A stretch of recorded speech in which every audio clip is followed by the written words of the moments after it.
I think it started, and I'm going to share my screen. This one. I'm waiting to see somebody in the background. Admit, yeah, I was going to say, I think I have someone waiting to get in. Okay. No, I don't want to update right now. So can you guys see my screen? Someone raise their hand if they can see my screen. Okay. I'm going to ask somebody. I'm going to pick on Chris. Chris, I'm going to ask you to keep an eye on the chat to see if any questions are coming up, because when I'm working here, I don't see what's going on the other screen. Sounds good. Okay. So if any questions pop up, oh, more people popping in here. 1 second. Just admit that. Admit that. There we go. Okay, so let me move this over here. So I wanted to talk about lists and the purpose of them. Obviously, lists, their main purpose is pretty straightforward. But what it is I'm going to paste this here. What it is you have a variable name, and then you can put multiple items in here, and then you can call on those multiple items by position or what have you, okay? When you have a list, it doesn't matter if it has numbers or words or numbers and words in it, doesn't matter. They operate the exact same way. They start with a position.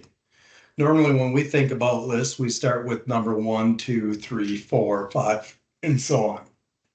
With lists in Python, it starts with position 0, position 1, position 2.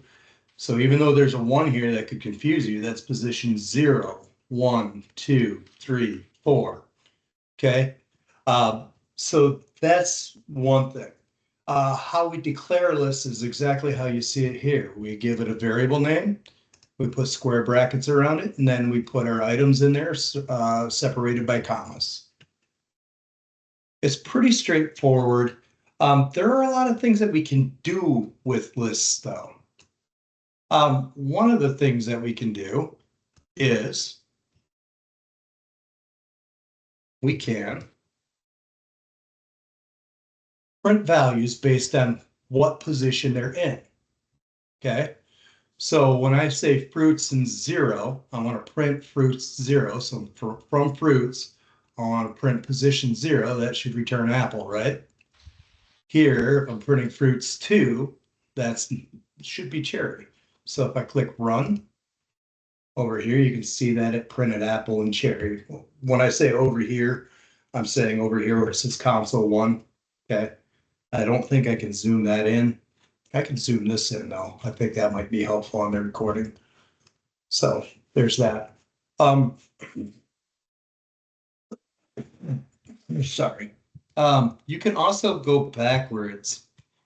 So even though we can put positions in this sense, we could technically start from the end of a list as well.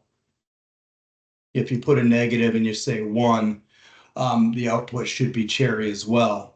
Okay, because we're going back 1 position. So if I say that, there's cherry. If I was to change that to 2, let's see what would happen. It brings back banana. Okay, so it's stepping back 1 at a time. It's a little different than choosing the exact position when you're reading from the reverse side, okay? Hopefully that helps. Looking here.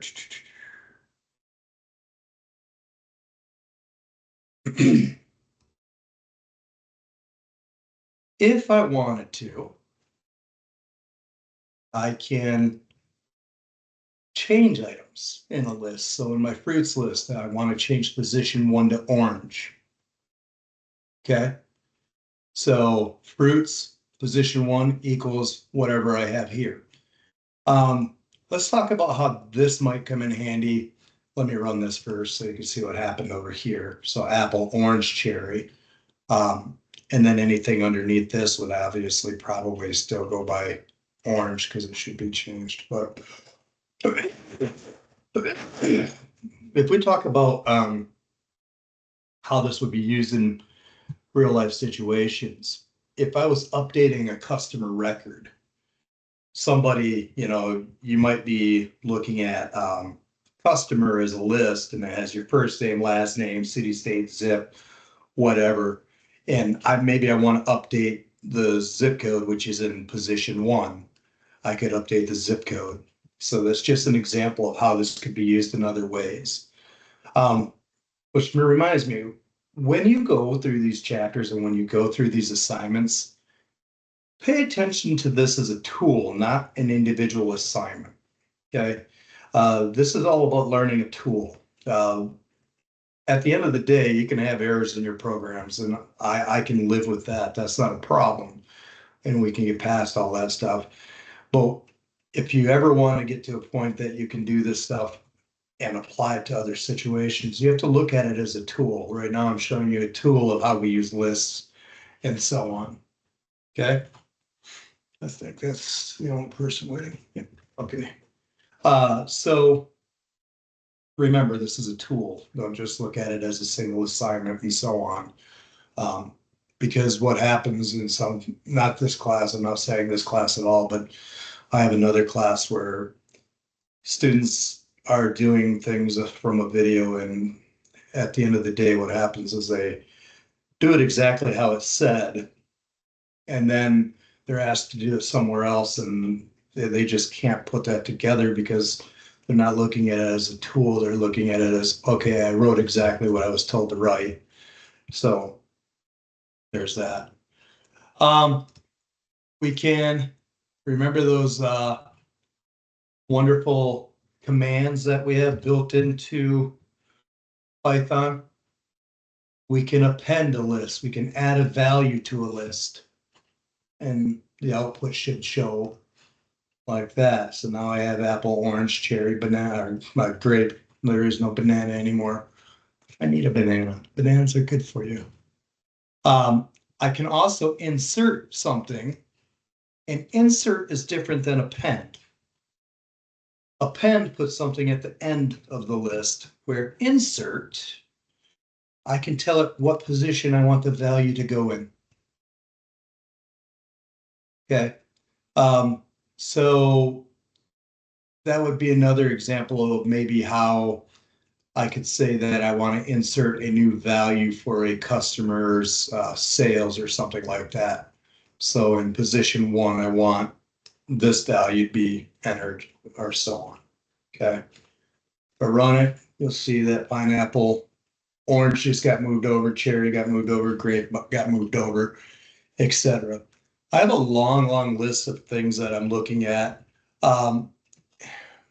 We get into things like remove. You can remove items. We get a pop removes. You can remove remove an item from there as well. To remove, you can remove things like this.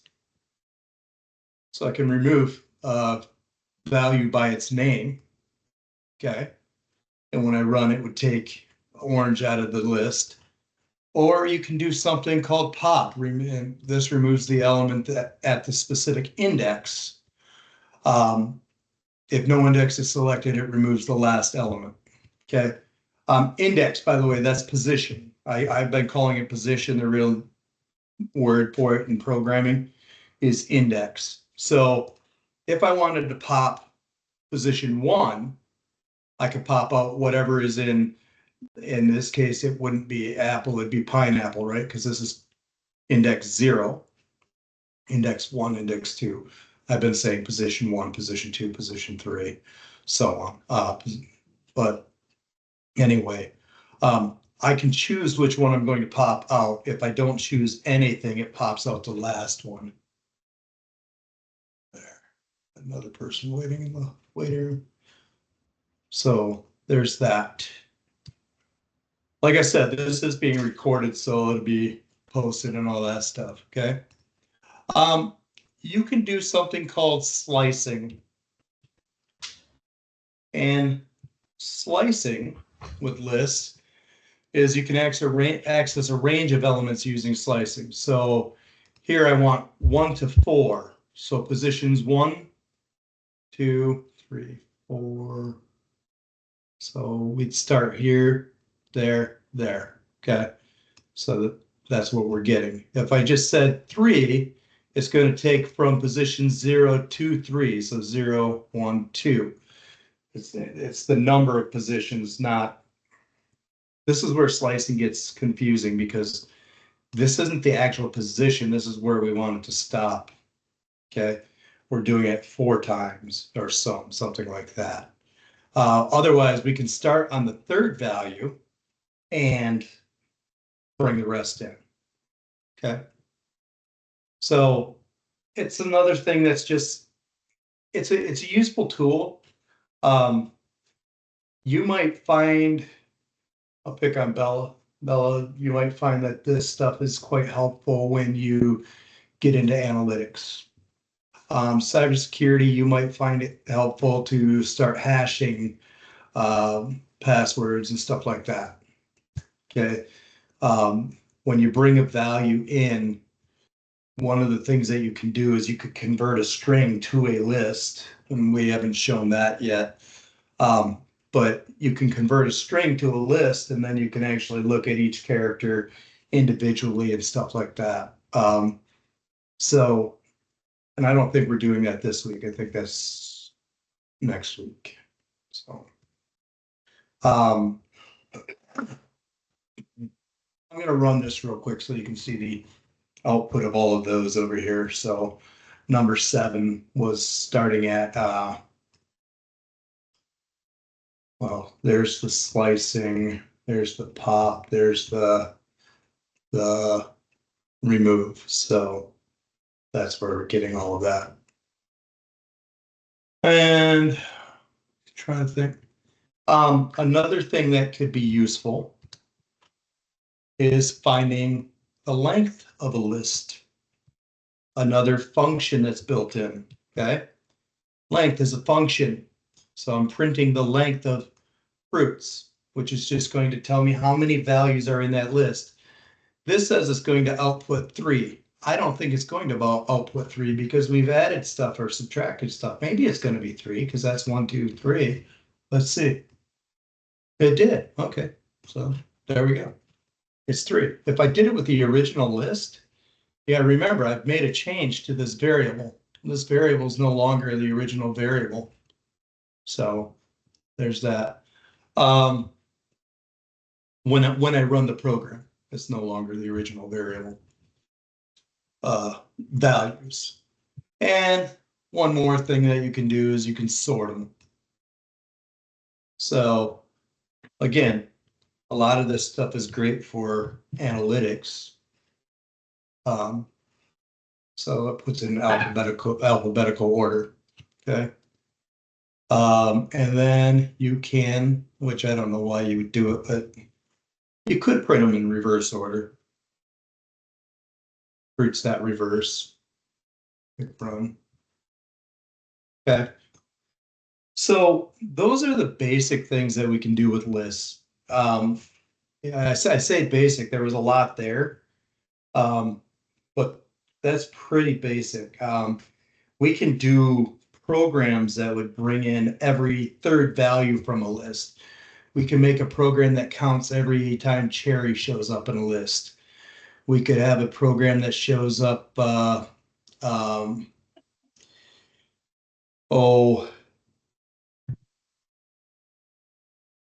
we could remove every cherry from the list. Not just one, but all of them. Different things like that. Okay, so even though these are very simplistic use of these commands, there are other things we can do with them. Okay. Any questions or anything over this part yet? Would you please scroll down so I can just, for reference, take a picture of the bottom? Oh, I'm recording. I am recording this too. So, but yeah. So, thank you. No problem. So anyway, sorry, I'm still coughing. No matter what this was not fun. So I'm using one of my wife's 30 Stanleys. Oh, hey, Professor Sanford. Yeah. Um, I don't know why it doesn't show my name, but it's just North. For JJ, I logged on in my other account because I was having technical difficulties. Yep. Did you explain what happened to you at all, or are you just teaching right now? I explained. Oh, damn, I missed it. Yeah, for people that came in late, it had nothing to do with caffeine. Oh, damn, I was betting on that. No, I had I was in septic shock. I had pneumonia. I had AFib, and my blood pressure tanked down to like 82 to over 42. So Oh, so I'm recovering. gotcha. It's like I can do this and I look fine, but as soon as I get on my feet and I start walking, it literally takes me 10 minutes to walk around my backyard, and it's not that big. Um, yeah, I got a little ways.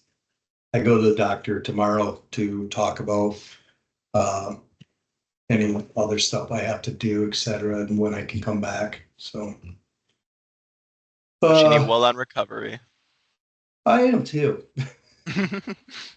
That's hard. You got a 4-year-old that thinks, well, all I did was I proved to my 4-year-old that nothing can kill his dad. So all of a sudden, here I am. He's like, well, let's wrestle. I'm like, no, no, let's not. Dad will end up back in the hospital. Um, so yeah, thank you for asking and your concern. Of course. Um, as close as I've ever come to, I've done a lot of stupid things in my life. Well, that's the closest I've come to not being here. So, um, now I'm going to change this back to our other uh, world of the for loop and the while loop. We did the while loop a little bit. For loop is a little harder to explain with what we've done up to this point. Um, for loops come in handy when you have lists or when you have a text document you're reading values in from, or when you're reading in from a CSV file or something like that. Because for loops, we'll see. I actually had this planned out because I didn't know how long I'm going to survive. So I have a lot of code that I've created and making a structured lecture this way.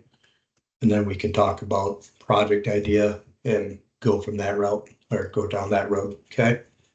Um, all a for loop is literally saying for every value, by the way, this could be anything I want it to be. It doesn't have to say fruit. Okay. So for any value in fruits, print fruit.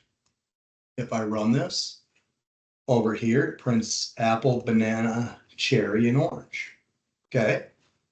Now, here's the thing. Oh, by the way, if you notice in my code, there's a new variable. If I remove that, it would change. The most often seen value in here is for I in there, print. Print I. Okay. Whatever this is has to equal whatever this is. Okay. If I run, gives me the exact same thing. Okay. The variable name here, the name that we put here doesn't matter. If I used F and I print F, all it's doing is looking for every value in this variable, print that value. Okay. Um, it comes in really handy with Word documents because for every line in the text file, read it in. For every line in a CSV file, every value in a CSV file, read it in. Those are the best things that I can use to describe that. And this is a loop in its simplest form. Um, you can use it for count and stuff like that too. I don't, but most common when you do searching online, the most common that you see, or not that, the most common example you're going to find probably is this. And I don't know why they use that, but that's what they use. I'm gonna go back to fruits because guess what? It's easier to understand, right? Okay. So a for loop goes until there are no more values and then it cuts out. So if you wanted that as part of the program and you still wanted it to run past that, you're going to have to nest that for loop inside of a while, or you're going to have to add more code after that print. Okay, you're going to want to kick it back out over here and start your code and so on. You got to remember that logic, you form your logic, what has to happen when and so on. So if I want to print fruits and I don't want to do anything else with that for loop, having out here on its own is fine because I can just add more code right here and start a whole new thing, which I'll grab my while statement. Okay. So right here, I'll throw in my while. So what it's going to do here is it'll run this and then it runs this because I kicked it back out outside of the tab. Okay. Sorry. That's why I wasn't sure how long I'm going to last.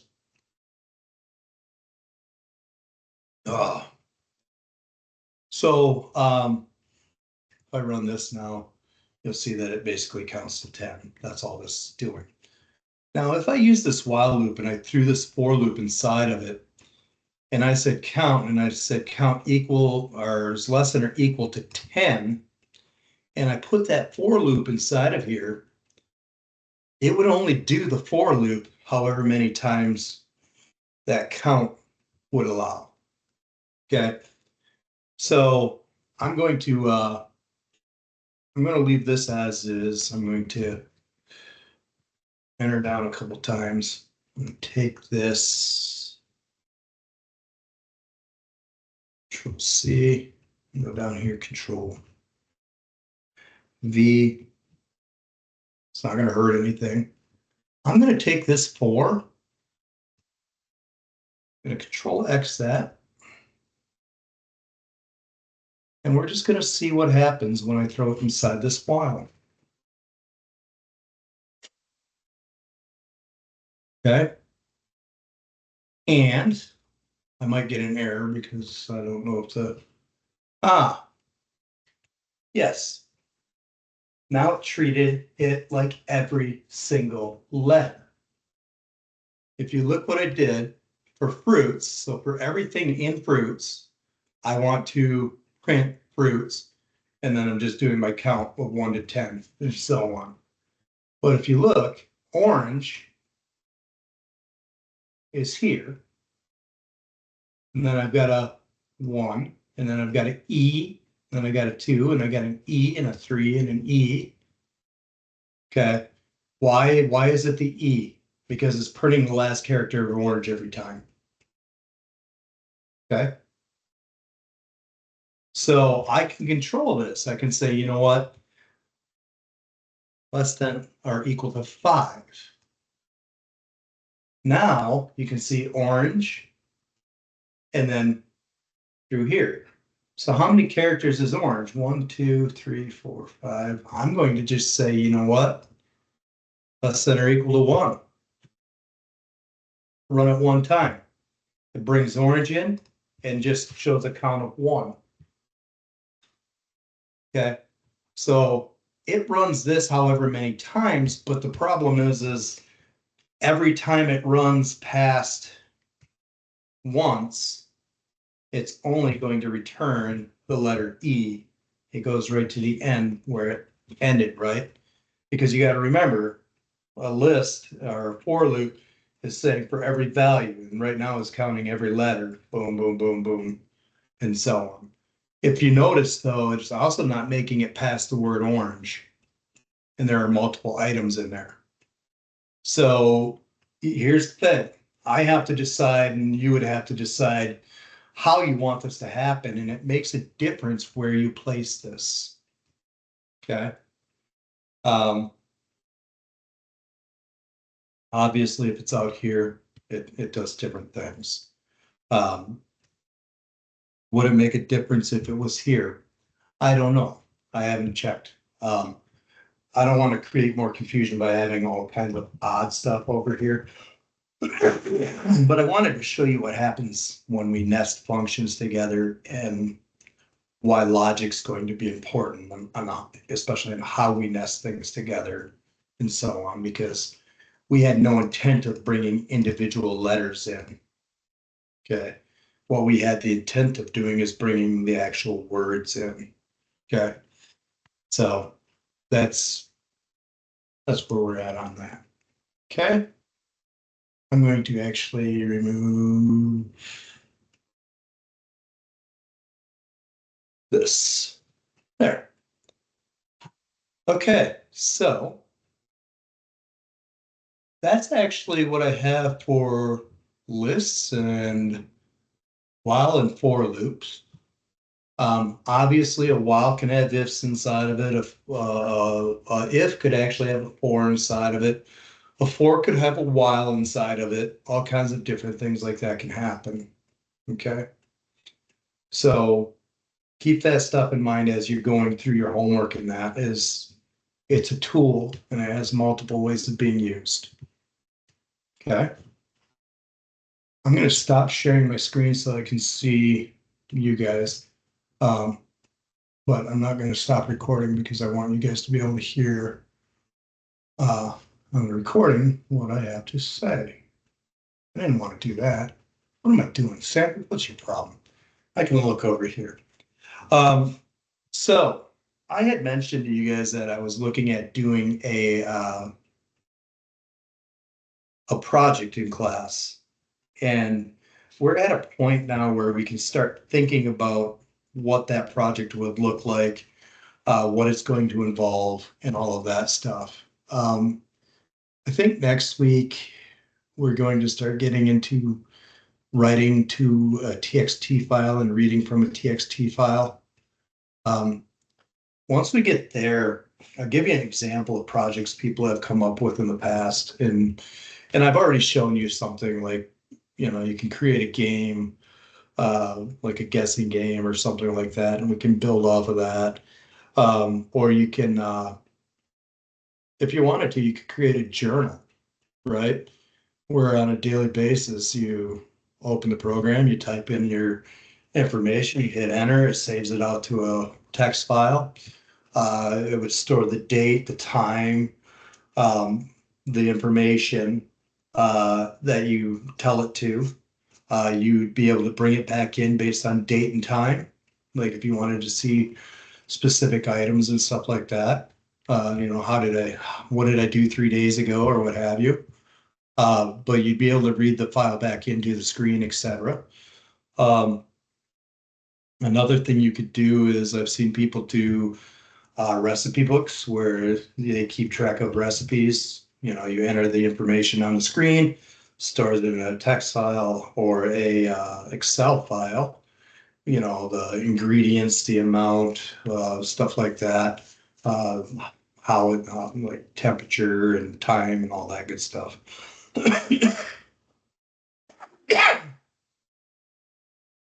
Sorry, my wife. She got the Teams meeting for this class. Somehow. I'll learn technology sooner or later. There. Okay. You saying yes? What you got, Daniel? Daniel.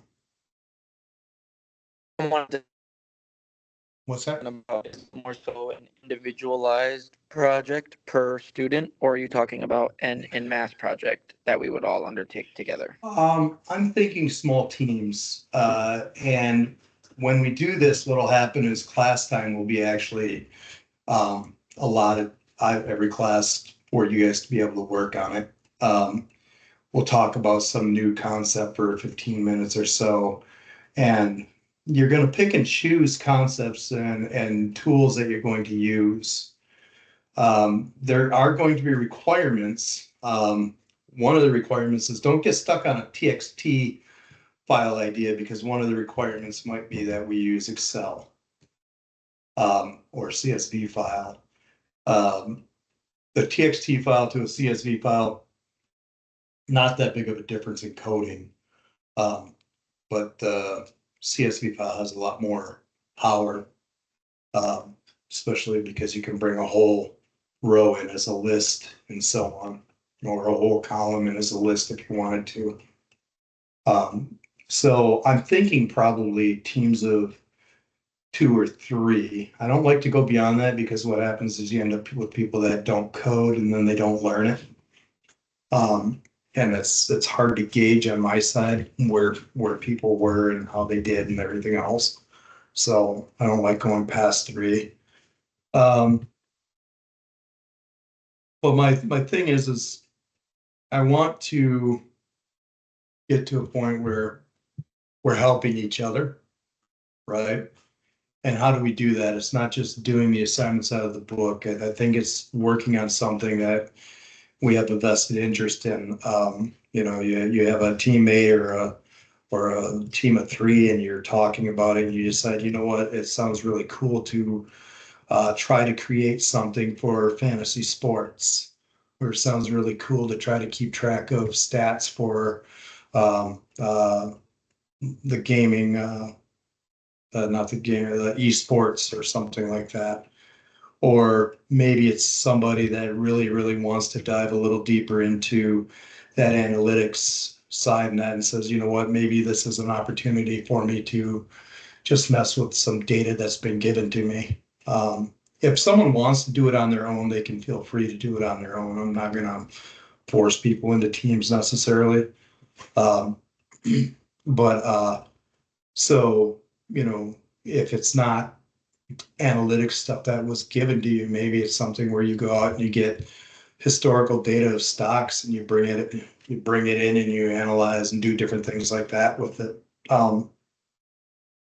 Because you can download CSV files that have that information. It can be almost anything, really. So my point is, between now and next week, start brainstorming ideas as individuals. Then we'll figure out how we're going to partner up, team up, and stuff like that. I happen to know that during this time, our room is available still. So there is a possibility that even if I'm real time online, that you guys could be in class working together, because you already have this time set aside for your schedule. That's another reason I like giving class time, is because I know sometimes it's hard to get involved with teams and that outside of class. So, um, show of hands, who has interest in this?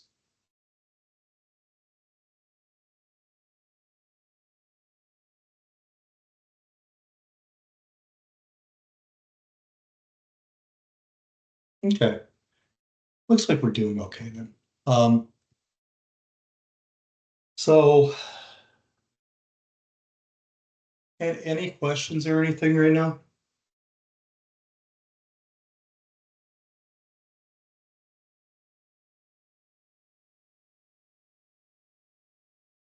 No questions? Learn something new? I suppose not. I don't know. What's that? No, I did learn something new. It's nice to see it done. I suppose, like, I mean, you read the chapter and then you do the examples from the book and such, but it's nice to see it done with different variables and that sort of thing. And Yeah, it definitely gives you a different perspective and makes you see how the stuff works. So, did you have any questions, or if everyone's good, I think we can head out.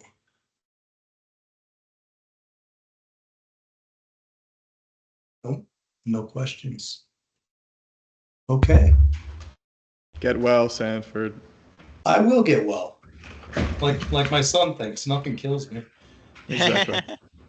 So anyway, but I also have learned what mortality means. So anyway, we'll Be catch careful. you. Does that mean you're gonna lower your caffeine intake?